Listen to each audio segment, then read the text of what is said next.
नमस्कार दोस्तों, आज के इस नए वीडियो में एक बार फिर से आपका स्वागत है। दोस्तों, आरक्षण मसला पर जब मंत्री अमरजीत भगत मिलने गए राज्यपाल से, तब क्या हुआ, पूरी जानकारी आपको इस वीडियो के अंतर्गत मिलने वाली है। संपूर्ण जानकारी के लिए आप वीडियो में अंत तक बने रहे। देखिए दोस्तों, आरक्षण विधेयक को लेकर पूछे गए सवाल पर राज्यपाल अनुसुईया उइके का जवाब रहा कि हाईकोर्ट ने 2012 के विधेयक में 58% आरक्षण के प्रावधान को अवैधानिक कर दिया था। इससे प्रदेश में असंतोष का वातावरण था। आदिवासियों का आरक्षण 32 से घटकर 20% पर आ गया। सर्व आदिवासी समाज ने पूरे प्रदेश में जन आंदोलन शुरू कर दिया। सामाजिक संगठनों, राजनीतिक दलों ने आवेदन दिया। तब मैंने सीएम साहब को एक पत्र लिखा था। मैं व्यक्तिगत तौर पर भी जानकारी ले रही थी। मैंने केवल जनजाति समाज के लिए सत्र बुलाने की मांग की थी। मैंने सुझाव के तौर पर कहा था कि अध्यादेश लाना हो तो अध्यादेश लाइए, विशेष सत्र बुलाना हो तो विशेष सत्र बुलाइए। अब इस विधेयक में ओबीसी समाज का 27%, अन्य समाज का 4% और एससी समाज का 1% बढ़ा दिया गया। अब मेरे सामने सवाल यह आ गया कि जब हाईकोर्ट ने 58% को अवैधानिक घोषित करता है तो यह बढ़कर 76% हो गया है। राज्यपाल ने कहा, केवल आदिवासी का आरक्षण बढ़ा होता तो मुझे कोई दिक्कत नहीं होती। अब मुझे यह देखना है कि यह क्वांटिफाइबल डाटा कैसा है, दूसरे वर्गों का आरक्षण कैसे तय हुआ है, रोस्टर की तैयारी क्या है। एससी, एसटी, ओबीसी और जनरल वर्ग के संगठनों ने मुझे आवेदन देकर विधेयक की जाँच करने को कहा है। उन आवेदनों का भी मैं परीक्षण कर रही हूँ। एकदम से बिना सोचे समझे हस्ताक्षर करना ठीक नहीं होगा।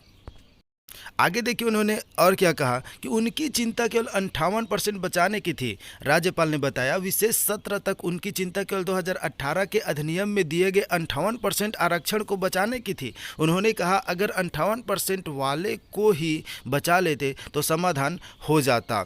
अब सरकार ने और शामिल कर लिया तो वह आधार तो मुझे जानना है ना। 58% वाली स्थिति रहती तो मुझे कोई दिक्कत नहीं होती। अगर मुझे लगता है कि इस मामले में सरकार के पास सही डाटा है, उसकी तैयारी पूरी है, तो मुझे कोई दिक्कत नहीं है। अभी तो जनरल वालों ने भी मुझे आवेदन दिया है कि इस पर हस्ताक्षर नहीं करना। इसमें हमारे 10% को 4% कर दिया।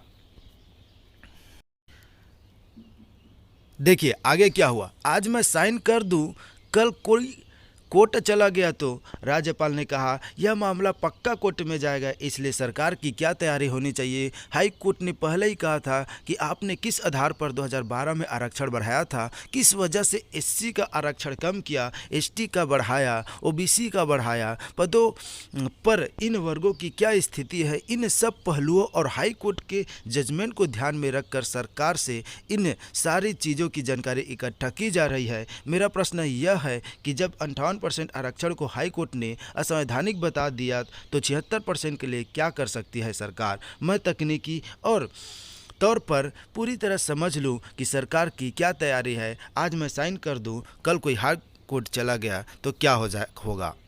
इस प्रकार दोस्तों, छत्तीसगढ़ में आरक्षण खत्म है, उसका लटका बिल अभी भी है।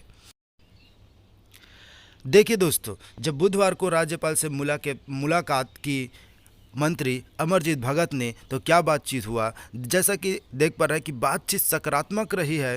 राज्यपाल की ओर से जिस तरह का आश्वासन दिया गया है, उससे लग रहा है आरक्षण का फ़ायदा लोगों को बहुत जल्द मिलने वाला है।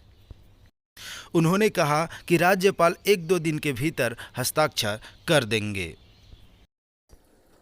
देखिए, मैं आज पहली बार आप लोगों के सामने ये जानकारी दे रही हूँ कि मैंने केवल जनजाति समाज के लिए सत्र बुलाने की बात कही थी।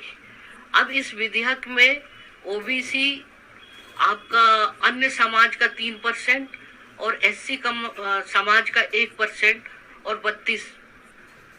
तो ऐसी परिस्थिति में मेरे सामने अब ये आ गया कि जहां 58% पर कोर्ट अवैधानिक घोषित करता है, तो ये बढ़कर 76 हो गया। अगर केवल आदिवासी जनजाति समाज का ही संशोधन होता 20 से 32, तो मेरे लिए तत्काल हस्ताक्षर करने में कोई दिक्कत नहीं थी, क्योंकि उसका जो परसेंटेज है, उसका जो डाटा सरकार के पास था, तो वो उनमें कोई दिक्कत नहीं थी। अब चूंकि 76% ओबीसी का और 13% SC का और अन्य का, ऐसे 76%। तो ये जो एक तकनीकी पहलू आया है कि मेरे सामने ये देखना है कि क्वांटिफाइबल जो डाटा है वो उस डाटा की जानकारी लेना। दूसरी बात है कि जो अन्य समाज का जो हुआ 3% का, उसमें किस तरीके का ये डाटा तैयार किया है। तीसरा, ये तमाम जो है ट्राइबल का जो रोस्टर की तैयारी क्या है, क्योंकि ये सब 2012 के, तो इनका रोस्टर बना कि नहीं।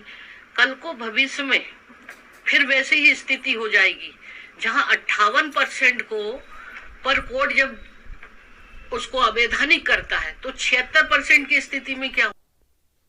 आज हम लोग महामहिम राज्यपाल जी से मिलने के लिए अपने समाज के प्रतिनिधियों के साथ आए थे। राज्य विधानसभा में 2 तारीख को बिल पारित हुआ।